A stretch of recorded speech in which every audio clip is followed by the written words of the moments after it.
If you already have an Instagram account and want to create another one without logging out, it's really simple.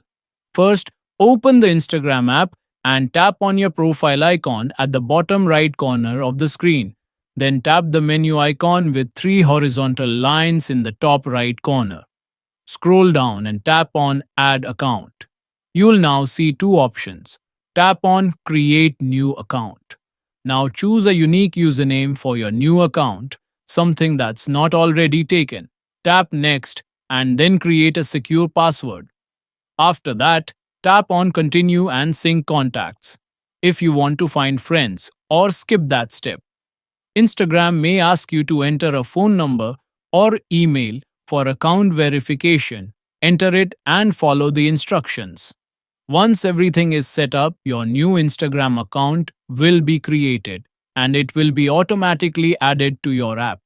You can now switch between accounts anytime by long pressing your profile picture or going to your profile and tapping your username at the top. This way, you can manage multiple accounts easily without logging in and out every time. Please like this video, subscribe to Tech Flyer, and press the bell icon for new videos. Thanks for watching.